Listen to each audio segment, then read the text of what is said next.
I was sitting and a thought just crossed my mind where I was thinking that, everything happens for a reason in our lives. But we are so engrossed in our daily activities, in our life, where we also like to have a little blame game as to this has happened because of you, this has happened because of this, because it rained, because it was very sunny. So we are never here to take the responsibility. That accountability for everyone is very difficult to take.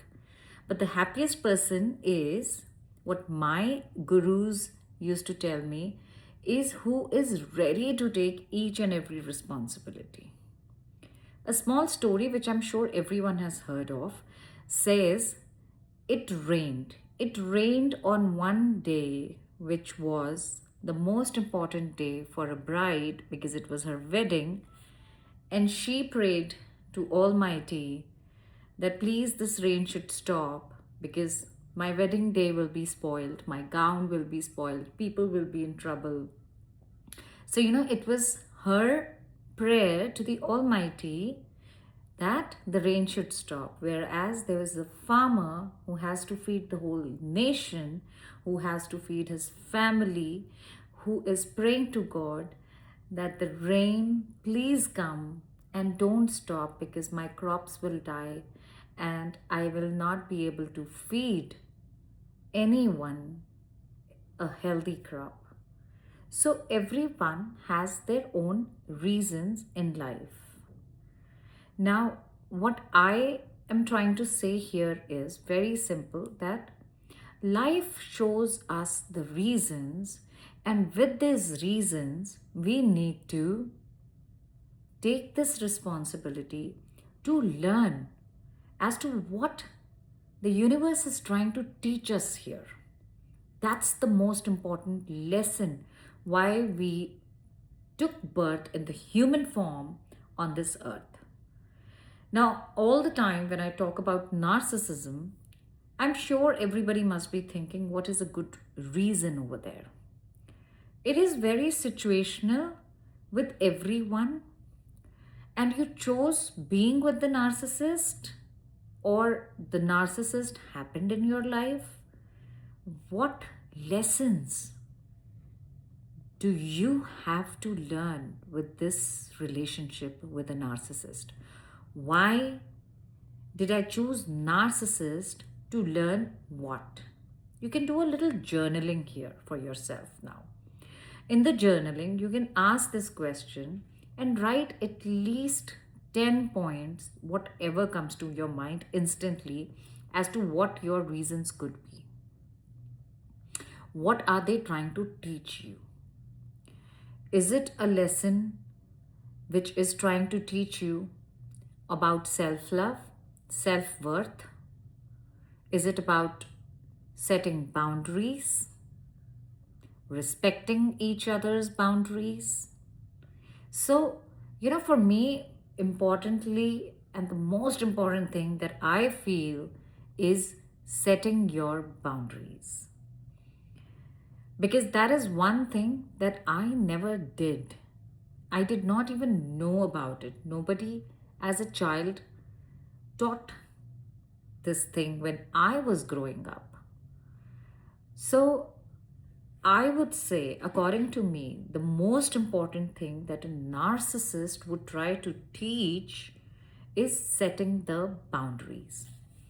Now, there are different types of boundaries, which is like there's an emotional boundaries, there is respect boundaries, there is attention boundaries, there is energy boundaries, and like this, there are ample number of different types of boundaries.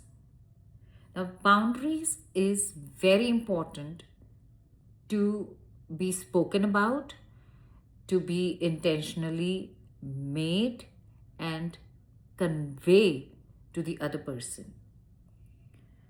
So, let me tell you, with all these boundaries, emotional boundary number one that I'm going to talk about right now is how you need to tell the narcissist or the spouse, or the person who is opposite to you, as to they have to respect those emotional boundaries. You have to, in that, you have to stop over explaining yourself. Firstly,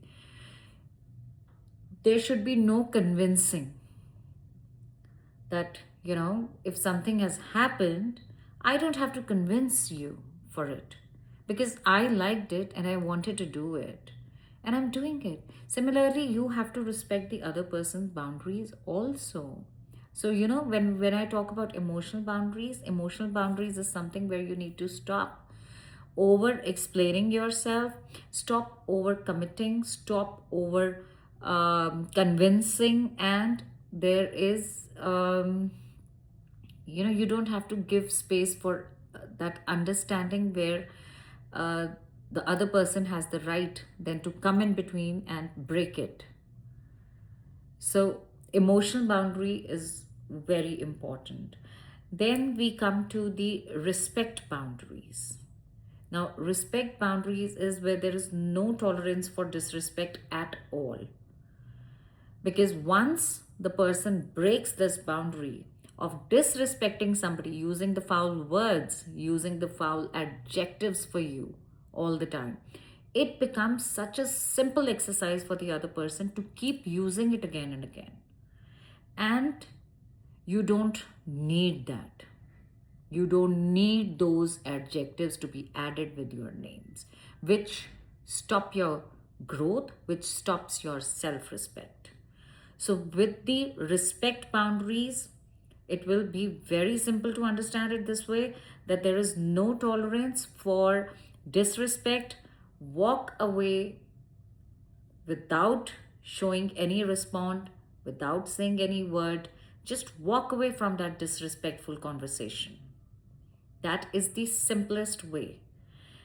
Stop responding to the other's point of view and just tell yourself calmly, it is their point of view.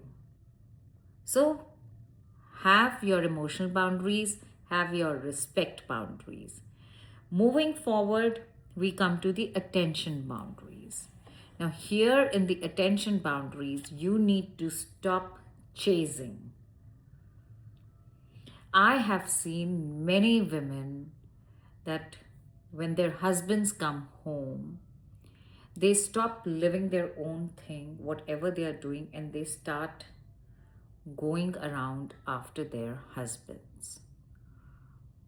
No matter how much he disrespects you, he doesn't give you any attention, but the women very commonly have this tendency of chasing. They feel that they are serving, because the parents have taught this, that when a man in the house comes back from work, he's tired and he needs his space, his maybe a glass of water, something to eat, what you prepared for, giving that comfort when they come back home. So they, in that learning, they have lost that I have my space too in the house, which is not only when the partner is not home, but is also when they are around. So, do your duties, do your responsibilities well, but then stop chasing. Stop chasing to discuss, stop chasing to receive that validation, that attention from them. Similarly, the no seeking validations. So, no double texting. Now, what is double texting? You text your man and the man has not responded, or a woman has not responded. And without any weight, you start messaging them again and again, and you get into that depleted mode of yourself as to why the other person is not responding to you. Rather than responding once, messaging once, texting once, you go in and do things that are important for you, make yourself as your priority. But no, we leave everything and we start texting for the validation again and again, attention again and again. So Stop double texting, and no checking again and again whether the answer or the reply has come or not. The person is online. Where is he? Where is she? Why is she not responding? So you have to stop doing that. That is not setting the healthy boundaries for yourself. And you know the other person, when knows that you don't have boundaries, it is very easy for the other person to break your peace of mind and enter whenever they like. So you match the efforts and not an overgiver. You get a reply, you need to answer that, to respond to that, you do it. Otherwise, you're not here for fixing a match. That you have to keep doing those efforts again and again. So, again, emotional boundaries, your respect boundaries, then your attention boundaries. So, moving on to next, the energy boundaries. Now, what are these energy boundaries? You need to protect your mental level. You need to work on your mental peace daily and every day. Like you eat your food every day. You don't say that, oh, yesterday I ate, so 2 days I'm not going to eat. You will still get hungry and you would like to eat.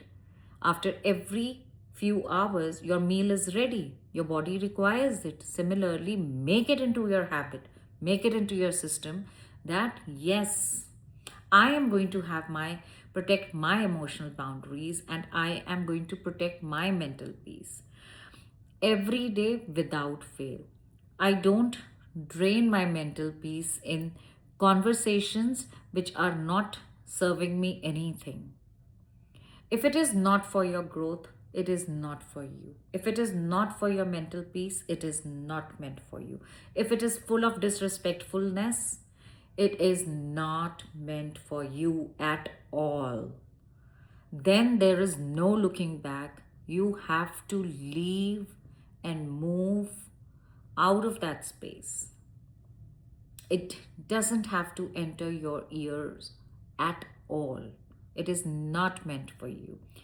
Exit from that blame game, exit from that manipulation immediately. Because it is not going to give you anything except for the mental imbalance and disrespectfulness for your own self. And when you disrespect yourself, the world is not going to spare you because you have not set your boundaries, explained your boundaries to yourself first. Because when you are very, very precisely know where to draw a line, the other person automatically gets the message.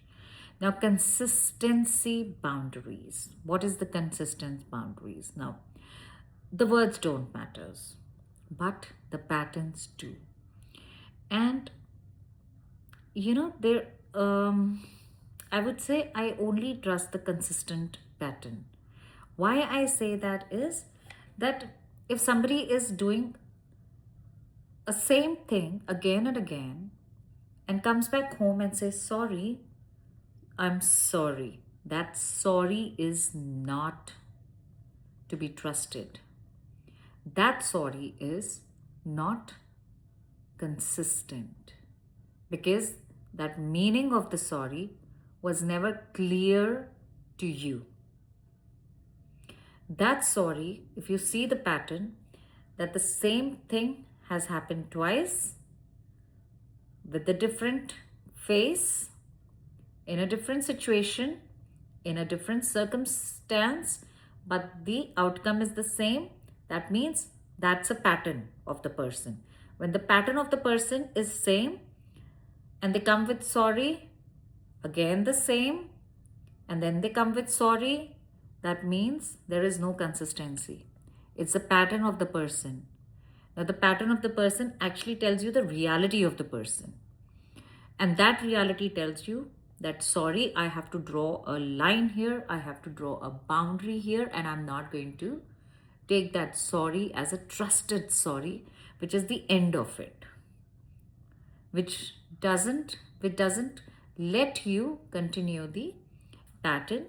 And you have to observe these actions over time. I'm not saying this is an overnight thing. When you observe these patterns, just sit down with yourself and think and go over and over again. You will know that these patterns are consistent, and these are patterns. These are not actions alone that once it happens and not happening again. So these are the patterns, not getting pulled back by the apologies. So this is the consistency boundaries, which is very, very, very important. You need to sit back and watch the pattern of the other person. If the pattern is repeating again and again, please, you need to draw a line there. You don't have to trust those apologies at all. Then we come to the self-respect boundaries. Now, what are these self-respect boundaries?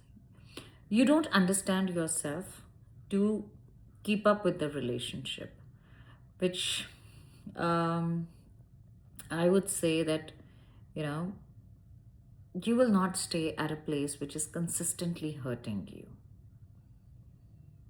That is not self-respect. You, most of the females I've seen have lost this self-respect. There are multiple reasons for them, and I agree to those. You have children, you cannot walk out. You have responsibilities, you cannot walk out. You are not financially independent, you cannot walk out. There are times when walking out of a relationship is just not a choice. But in that, you can set your boundaries. You can let the other person also subtly know that these are my boundaries and I don't allow you to cross these. Rest, everything is fine, but these boundaries are not just meant for you to cross. These are my personal space, my boundaries, and every person has the right to these. So your self-respect boundaries is something which you, if it is consistently hurting you, you cannot be in that same space. You need to walk out of that space. Maybe you can just go out of the house, go do something else, go read a book, go make a nice coffee or a drink for yourself, and then sit down with your book, or sit down with yourself, sit down with your thoughts.